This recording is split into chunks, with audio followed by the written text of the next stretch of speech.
Siap. Pertama-tama saya ucapkan terima kasih kepada dosen pengampu kami, Ibu Tri Purwati, dan perkenalkan sebelumnya nama saya Rika Pembiduri dan sebagai moderator pada diskusi dan presentasi pada hari ini, dan ini adalah rekan-rekan kami sebagai presenter. Perkenalkan, nama saya Widi Nurjanti.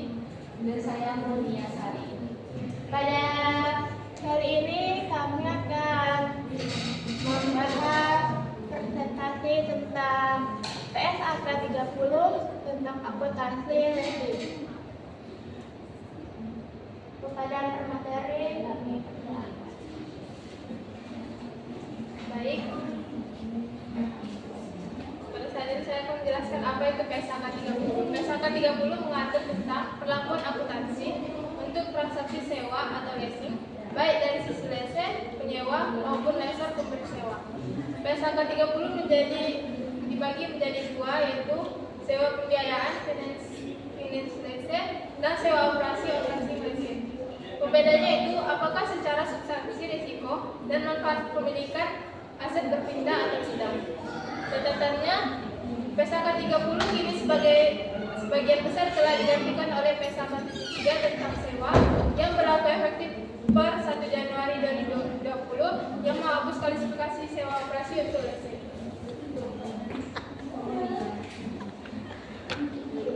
Sewa pembiayaan yaitu mengalihkan secara situasional seluruh risiko dan manfaat kepemilikan aset ke leasing.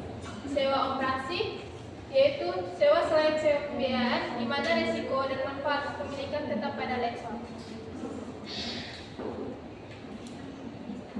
Pengakuannya yaitu pada akuntansi lessee penyewa, sewa pembiayaan diakui sebagai aset dan liabilitas kewajiban sebesar nilai wajar aset atau nilai kini dari pembayaran sewa minimum dan aset disusutkan. Dan sewa operasi yaitu mengakui pembayaran sewa sebagai beban dengan metode garis lurus selama masa sewa. Sebagai akuntansi lessor atau pesewa, sewa pembiayaan diakui sebagai piutang sewa sebesar investasi neto dan menghentikan pengakuan aset. Untuk sewa operasi, aset tetap disajikan dalam laporan posisi keuangan lessor dan pendapatan sewa diakui secara garis lurus.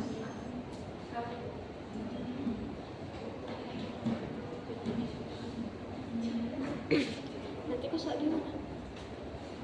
Baik, di sini kita akan membahas tentang pengungkapan dari leasing atau sewa. Nah, di sini leasing dan lessor, begitu penyewa ataupun yang memberikan sewa wajib mengungkapkan kebijakan akuntansi, jumlah pembayaran yang dan informasi penting lainnya adalah catatan laporan keuangan.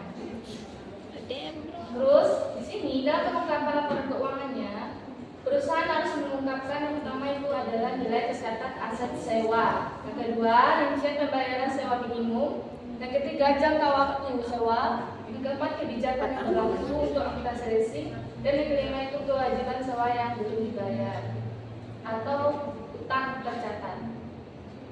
Terus nih, untuk contoh dari transaksi akuntansi leasing ini itu ada kasus sewa pembiayaan di mana PTA menyewa mesin selama 5 tahun dengan pembayaran tahunan 20 juta mulai 1 Januari.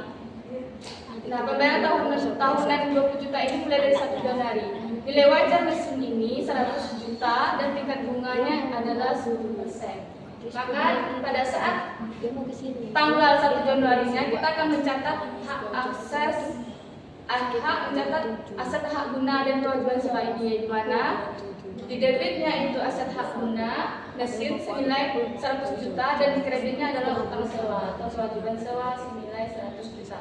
Terus yang kedua, jika pembayaran angsuran pertama atas sewa mesin ini, maka sesuai dari soal itu sudah tercatat 20 juta setiap tahun, di mana di sini utang sewanya di debit karena kita membayar sebesar 20 juta dan di kreditnya adalah uang kita atau bank yang berkurang sebesar 20 juta. Terus jika kita mencatat beban bunga pada akhir tahun atau penyesuaian pada akhir tahun 31 Desember, maka kita akan menghitung dulu besar bunga atau sisa utang kita, di mana besar bunga dikali nilai wajar mesin dikurang dengan angsuran pokok pertama, yaitu sebesar 8 juta. Maka akunnya kita mencatat beban bunga didebit pada utang bunga di kredit sebesar 8 juta. Terus yang keempat, pencatatan penyusutan asetnya untuk akhir tahun juga, ini penyesuaian juga, di mana kita menggunakan metode garis lurus. Nilai wajar dibagi umur masa ekonomis, nilai mesin 5 tahun. Maka jumlah beban penyusutan per tahunnya yaitu 20 juta. Jurnalnya beban penyusutan mesin beban penyusutan mesin pada akumulasi penyusutan mesin sebesar 20 juta. Baik, di sini bagi untuk selanjutnya saya akan kemudian. Baiklah, menjelaskan materi dari yang pertama tadi, kami akan membuka sesi tanya jawab bagi teman-teman yang ingin bertanya dipersilakan.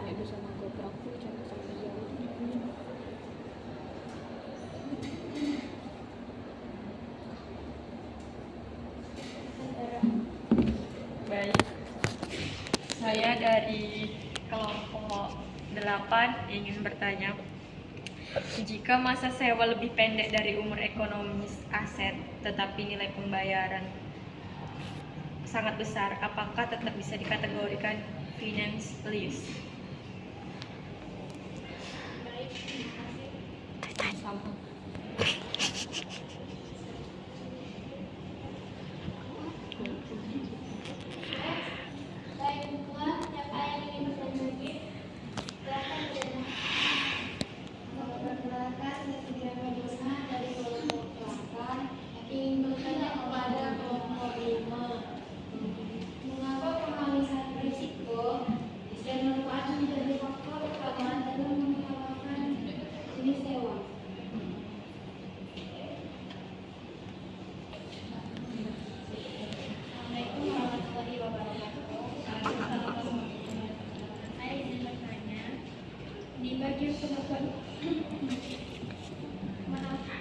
Di bagian pengakuan lese disebutkan bahwa sewa pembiayaan mengakui aset dan liabilitas di neraca.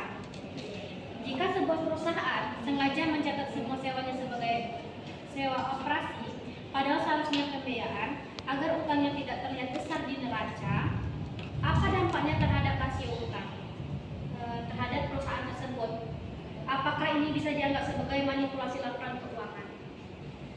Dan terima kasih. Baiklah, terima kasih kepada teman-teman yang telah memberikan pertanyaan pada teman-teman. Saya akan memberikan kepada presenter untuk menjawab pertanyaan yang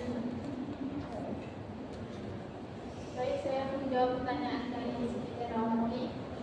Pertanyaannya, jika masa sewa lebih pendek dari umur ekonomis, aset tetapi nilai pembayaran sangat besar, apakah tetap bisa dikategorikan financial asset? Ya, jawabannya dapat dikategorikan sebagai financial asset. Karena financial asset itu tidak hanya dilihat dari lamanya masa sewa, tetapi dari substansi ekonomi transaksi. Apakah risiko dan manfaat kepemilikan berpindah secara substansi ke penyewa, seperti yang ada di sana. Terima kasih. Baik, untuk jawaban pertanyaan selanjutnya itu dari Mbak Dona. Mengapa nilai risiko dan manfaat menjadi faktor utama dalam menentukan jenis sewa? Nah, jawabannya sangat penting sekali karena dalam pertanyaan risiko dan manfaat ini sangat memberikan timbal balik antara resort dan resiko. Yang dimana ini akan menjadi jika seandainya faktor risiko dan manfaat ini tidak diperhatikan, bisa memberikan bagi lessor atau penyewa atau yang memberikan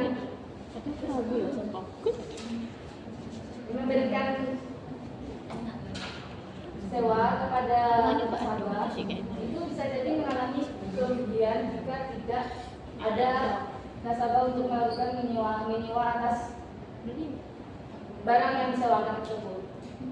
Nah, hal ini akan memberikan dampak yang risiko yang sangat besar bagi lessor. Jika risiko tidak dialihkan, maka pemilik asli ini atau lessor ini harus menanggung risiko apakah aset tersebut masih bisa dipergunakan kembali atau tidak. Terus kita tidak memperhatikan manfaatnya bagi penyewa, hanya mengabdi beban sewa saja. Kalau sama temanku yang dari Riau itu, Nah, terus perlakuannya dalam pelaporan keuangan itu berpengaruh. Yang pertama itu pada jadinya sewa pembiayaannya, finance risk-nya, itu di mana penyewa mengakui aset hak guna dan viabilitas sewanya yang neraca. Sedangkan untuk aset tersebut dianggap milik penyewa secara finansial. Dan sebagai sewa operasinya, penyewa hanya mengakui beban sewa saja secara merata.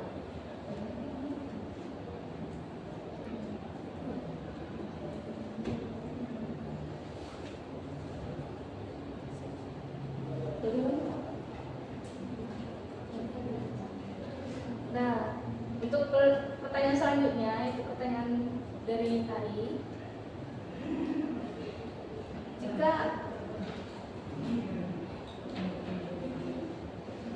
Jika perusahaan sengaja mencatat semua sewa sebagai sewa operasi agar utang yang tidak terlihat besar, apakah dampaknya terhadap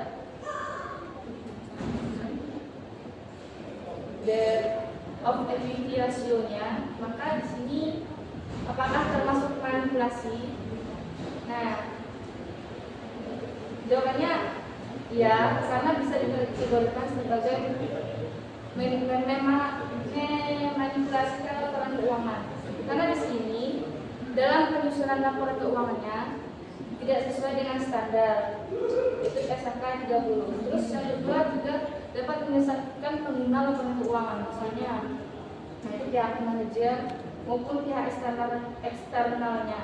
Terus yang ketiga bisa mempengaruhi keputusan investor atau kreditor.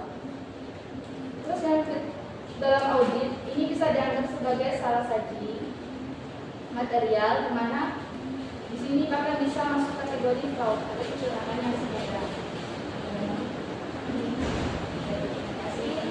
Saya kembalikan kepada moderator.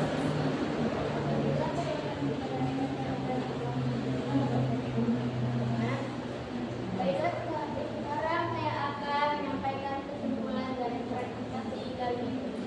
Berdasarkan penjelasan tadi dapat disimpulkan bahwa perlakuan akuntansi lending menurut PSHK 30 sangat tergantung pada apakah risiko dan manfaat kepemilikan aset terpindah atau tidak. Jika berpindah, maka dicatat sebagai financial risk dengan pengakuan aset dan utang. Jika tidak berpindah,